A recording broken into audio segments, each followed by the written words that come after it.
Call to order Board of Zoning Appeals for March 25th, 2024. First item on the agenda is the approval of the minutes from the March 11th meeting. Motion by Mr. Milborn, second by Mr. Mold. All those in favor, raise a hand. All opposed, same sign. That motion carries 5-0. Any special requests or continuances? No, not tonight. All right, seeing none, we'll move on to findings of fact. First up is BZA 2023-002, was a development standards variance for petitioner Jack Boss for property located at 790 North US 31 for Gordon Food Services. Chairman, in consideration of statutory criteria, I move that we adopt the written findings of fact as presented, incorporating the evidence submitted into the record as our final decision and final action for variance petition number BZA 2024-002. Motion by Mrs. Peters, second by Mr. Moll. All those in favor, raise a hand. All opposed, same sign. That motion carries 5-0. BZA 2024-003, development standards variance for petitioners Russell Brown for property located at northeast corner of I-65 and East Main Street. Mr. President, in consideration of statutory criteria, I move that we adopt the written findings of fact as presented, incorporating the evidence submitted into the record as our final decision and final action for variance petition number BZA 2024-003. Mr. King, second by Mr. Moll. All those in favor, raise a hand. All opposed, same sign. That motion carries 5-0. And then BZA 2023-004 is a development standards variance by petitioner Neil Goradia for property located at 1275, 1287, and 1468 West Main Street. Mr. Chairman, in consideration of statutory criteria. Oh, it is written on here as 2023, so on the agenda it should be 2024-004. It's 2024. Yes. Okay. In consideration of statutory criteria, I move that we adopt the written findings of fact as presented, incorporating the evidence submitted into the record as our final decision, final action for variance petition number BZA 2024-004. Motion by Mr. Moll, second by Mr. Milborn. All those in favor, raise a hand. All opposed, same sign. That motion carries 5-0. We have no old business from the floor. Seeing now, we'll move on to new business. First up is BZA 2024-005. This is the development standards variance for 1133 North Emerson Avenue. Petitioner is Heather Belton on behalf of Ultra Stake, requesting relief from 5 sections of the Unified Development Ordinance. Number 1 being impervious lot coverage to increase the maximum allowed lot coverage from 70 to 80%. Number 2, to allow exterior materials other than the predominant front facade material on the side and rear facades. Number 3, to allow the transparency on front elevation to be reduced from 30% to 15% on the west facade. Number 4, to allow mortared masonry to be reduced from 50% to 25% on the west facade. And number 5, to allow wood as a permitted column material on the west facade. I see. Well, first of all, is everything in order? Everything is in order and in our files. President requested that the city agree with comprehensive plan and the Goodwin ordinance. Thank you. And then Ms. Belton, I see you are online. Can you hear us? Yes, and sorry, this is Josh Kreibler with American Structure Point. We also have myself as the site engineer and Vanessa Shoemate as the architect. And is there any way we can get video, because we need to have you on video to get sworn in to present? Most certainly. Excellent. Is anyone else going to present with you, Mr. Kribler? Vanessa Shoemate will also be presenting the architectural portions. Okay, perfect.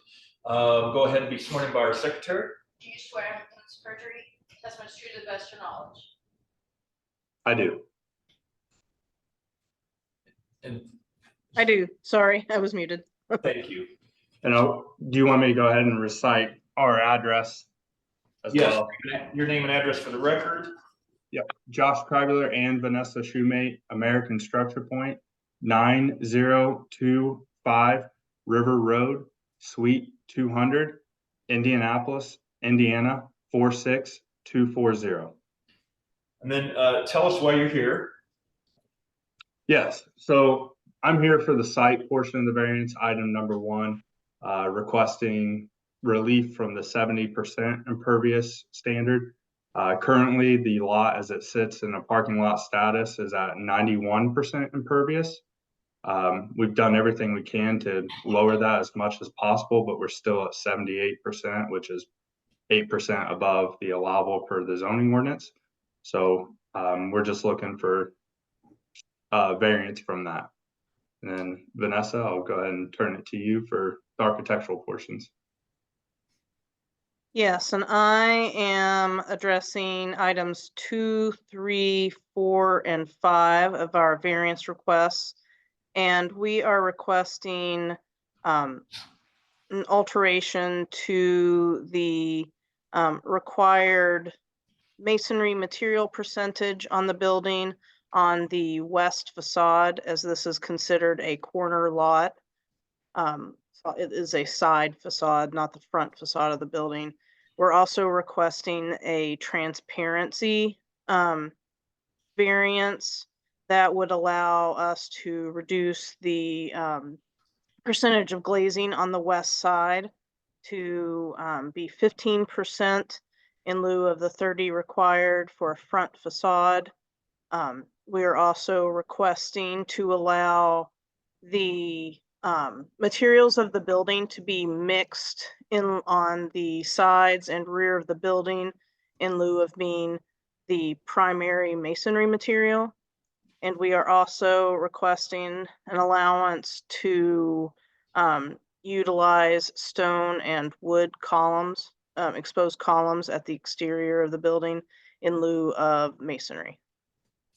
Okay. Do you both have your answers to the statutory criteria with you that you submitted? Yes, we do. Okay, so let's go through those for the record for variance for number 1. Crivelar, right, Mr. Crivelar? That is correct. Okay, so number 1, the approval will not be injurious to the public health, safety, morals, and general welfare of the community because it decreases the existing impervious surface while allowing the proposed restaurant to achieve the minimum parking space requirements for the ordinance. Number 2, the use and value of the area adjacent to the property included in the variance will not be affected in a substantially adverse manner because the proposed use of the site aligns with the surrounding uses. It allows for all vehicles to be parked on the proposed restaurant site without encroaching on surrounding businesses' parking lots. And then number 3, the strict application of the terms of the zoning ordinance will result in practical difficulties in the use of the property because it would cause a reduction in the parking spaces, which would then allow us to meet the maximum impervious area, but then would also require us to find off-site parking. Okay, and then number 4, the structure is not regulated under, well, it does, so this says it's not applicable, but it does say that hazard air navigation, it says up here that the structure is regulated under Indiana code and that the BCA has received a copy of the determination of no hazard and no to air navigation issued by Federal Aviation. So do we, is that a misprint or? I was not aware that we received anything on the. Yeah, so it does under the, if you look under the first part of the statutory criteria before they give their answers on the staff report, it says that it is. I can believe that it is. But I don't believe that it is. Proximity I to the can airport. believe it. You believe it is? Yes. It could, it's well within. It sits below the road pretty much. I mean, yeah, I mean. I don't think it would be, Says that the notice has been delivered. speaking of someone who has. It's not over 2 stories, is it? No, No, I mean, I could see where it geographically falls within jurisdiction, but wouldn't really be something that would. Petitioners, are you aware if it falls? But have you had to get a, determination? of We no- have submitted for a determination from the FAA. As of last notice, they had not completed their determination, but based on surrounding uses, we should not have an issue. Any decision be subject to ZBA? Yeah, so I've not run into this before. I would just add that as a condition that they receive their determination. It's either it's not applicable or they get it. Okay. Okay, so the structure may be regulated under Indiana Code 8-21-10-3 for hazard air navigation. We will need to make a condition that that is resolved. All right, and then is it Shoemate, Ms. Shoemate? Shoemate? Yes, sir. Okay, and my understanding is your answers are identical for all 4 of the variances you're representing? Effectively, yes. Okay, so these answers will apply to variance requests number 2, 3, 4, and 5. And we'll walk through those. So number 1, the approval will not be injurious to the public health, safety, morals, and general welfare of the community because The proposed stone and wood facade materials are of good quality and are designed to create a warm and welcoming appearance. The side and rear elevations are secondary to the front facade, but will match the colors and materials being used for holistic design, so that no one side is of less quality than the others. number 2, the use and value of the area adjacent to the property included in the variance will not be affected in a substantially adverse manner because The design of the entire building and site is conducive to a high-quality commercial property that will attract patrons to the overall commercial development. Proposed multi-tone stone veneer and multi-tone wood siding vary the scale and texture of the building to the human scale and are designed to create a vibrant aesthetic. number 3, the strict application of the terms of the zoning ordinance will result in practical difficulties in the use of the property because The north facade is the primary entrance face of the building, and so based on this, we feel it's important to emphasize that primacy through the material palette being used, as well as the accentuated facade on the north side facing County Line Road, so that it encourages patrons to park and enter from the front of the building. Okay, and then you had submitted that using the stone veneer as the only material across the four face of the building will create a pricing, will create a pricing efficiency that a blend of materials will not, and the current design focused attention to the front of the building, which you did say, okay. Yep. And then number 4, again, may or may not be regulated under Indiana Code 8-21-10-3 for hazard air navigation. That needs to be determined. Yeah, and based on this, it's the similar answer to Josh's question. Okay. Anything else to add from either of you? No, I'll sir.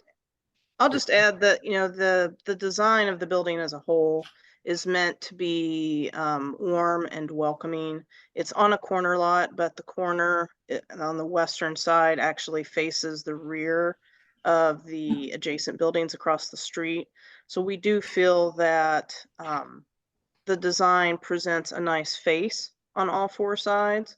That's conducive to another similar standalone restaurant of its type. Okay. Anyone else wishing to speak to this? If not, staff comments? Staff is in favor of all the variances. Currently, it's completely impervious, so anything less than 100% is a reduction of what they have now. Taking 20% off of that is a good effort on their part. Also, just the location of it in a parking lot with an interior road below a main road really complicates which is the front and which are the sides and rear. With that in relation to how the restaurants are laid out, we're going to have at least one solid wall just due to the nature of the business. We feel that there are practical difficulties with all of the variances. Okay. And it looks like you have one condition that the final plan shall substantially conform to the elevations depicted in Exhibit D and the site plan depicted in Exhibit E. Correct. And I would ask that you add the condition that they do receive their determination from the FAA. Okay.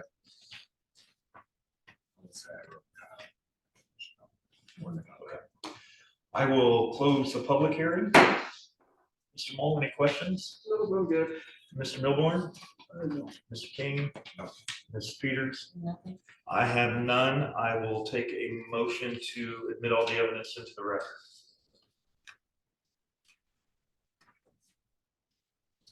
Mr. Chairman, I move that we admit all the evidence presented in regard to this matter, including the notices, receipts, maps, photographs, written documents, petitioner's application and attachments, petitioner's detailed statement of reasons, the staff report prepared by the planning department, certified copies of the UDO comprehensive plan, testimony of petitioner, city planning staff, and any administrators, and all other exhibits presented be they oral, written for consideration by this board in regard to this petition, and to include the testimony of those present at this evening. Motion by Mr. Moll, second by Mr. Milborn. All those in favor raise a hand. All opposed, same sign. That motion carries 5-0. I'll take a motion on request number 1 to increase the maximum amount allowed coverage from 70% to 80%. Mr. Chairman, I move that we approve the request with 2 conditions. 1 being the condition in the staff report that the final plans shall substantially conform to elevations depicted in Exhibit D and the site plan depicted in Exhibit E. The second condition being that the FAA determination on hazard air navigation be resolved. I don't know, do we need to put a time content?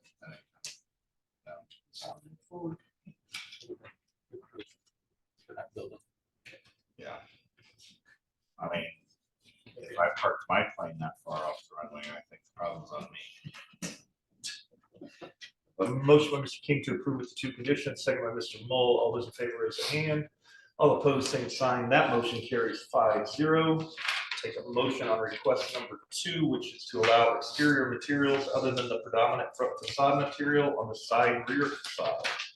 Mr. Chairman, I move that we approve this request with the same 2 conditions.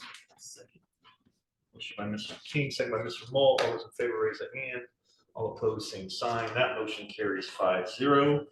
Number 3, to allow transparency to be reduced from 30% to 15% on the west facade.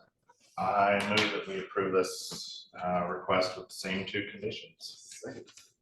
Motion by Mr. King, second by Mr. Moll. All those in favor raise a hand.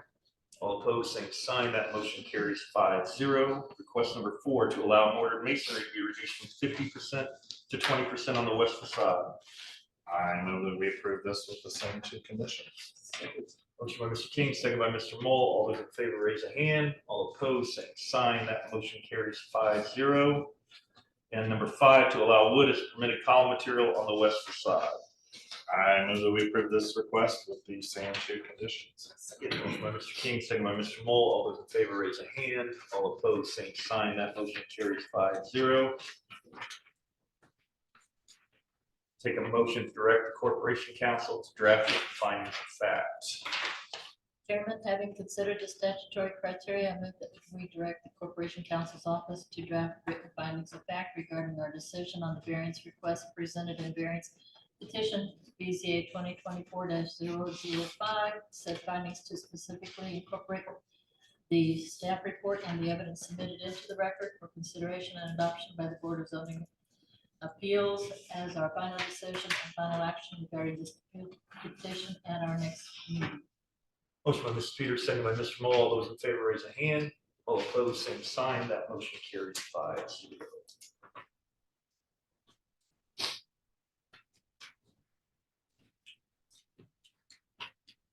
All right, you are welcome to proceed. You can work with staff. We will take final action at our next meeting, but everything is good to go. Awesome. Thank you. Thank you. Thank you.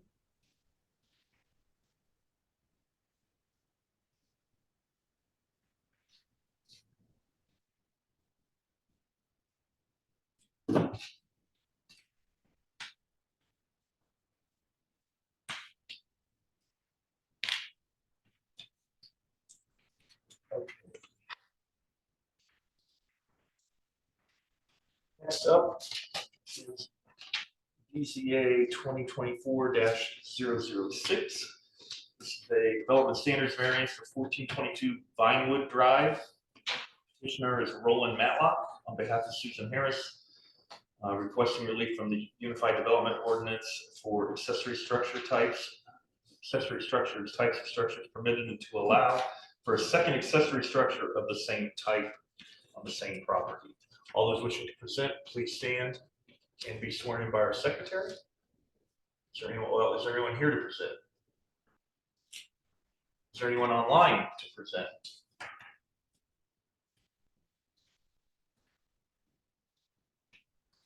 So there's no one, just to clarify, no one here for BZA 2024-006 for 1422 Vinewood Drive. Seeing none, we wait. Oh, That's him. I cannot hear you, sir. I said, this is Roland Matlock. Mr. Matlock, welcome. Yes, All right. First of all, is everything in order? All the receipts and notices? Yes, everything is in order and in our file. Mr. President, I'd like to admit the city agreement comprehensive plan and city agreement report. Thank you. All right, Mr. Matlock, I need to have you sworn in by our secretary. You swear, all right. you swear to use perjury, testimony is true to the best of your knowledge. I'm having a little trouble hearing you. Do you swear under penalties for perjury, the testimony is true to the best of your knowledge? Yes, I do. Okay, Mr. Matlock, tell us why you're here. Okay, we we want to add a second storage barn to the backyard at 1422 Vinewood Drive. Okay. And this will be identical to an existing barn, correct? Yes, And sir, do you have the answers to the statutory criteria that you provided with you that we can read into the record? no, I don't. I am at work at the moment, but all that was turned in with the paperwork for the variance. Yeah, so Mr. Matlock, what I will do is I will read what you turned in and then I will need your acknowledgement that these are still accurate responses. So number one, Yes. the approval will not be injurious to the public health, safety, morals, and general welfare of the community because, and your response was that there will be no animals or perishable items stored in the barn. It will primarily be used to store household items such as patio furniture and landscaping materials. Is that correct? That is correct. Number two, the use and value of the area adjacent to the property included in the variance will not be affected in a substantially adverse manner because your response was that the barn will be built, painted, and roofed to look like the existing home. Yes, And then that is correct. number three, the strict application of the terms of the zoning ordinance will result in practical difficulties in the use of the property because, and your response was that items which will be neatly stored in the barn will have to be left out in the open without a second barn. Is that correct? Yeah, that is correct. And then we have a similar situation on number four is the last docket, which again, up under the statutory criteria, it says that the structure is regulated, but the answer to number four says not applicable. So I don't know if we are copying and pasting from. Where? I'm sorry. If you where- look above the Right here. petitioner's answers, Page one. there's a bullet under statutory criteria. Since it is right. Well, I thought that's been standard on all of them. That's just. Indiana code, if no applicable. if applicable, the structure is regulated under Indiana code and versions. Received a copy. Okay, I guess I just don't recall seeing that No. verbiage previously. That's, unless it changed, and I'll be honest, I didn't finish these two staff reports, I was out of the office. So that Gabe may have changed it, there's always been a bullet referencing. I think there's been a bullet referencing, but the way it reads, the structure is regulated, I think. Yeah, that's what seems different, but it may be that I've just never put it together before, but I'm going to go then with the structure is not regulated under Indiana code H-8-21-10-3 for hazard air navigation based on the answer to number four. Mr. Matlock, anything else you'd like to add?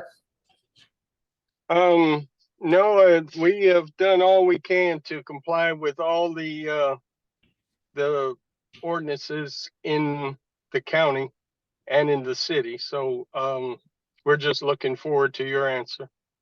Okay. Anyone else again to speak to this? If not, I'll turn it over to staff for your comments.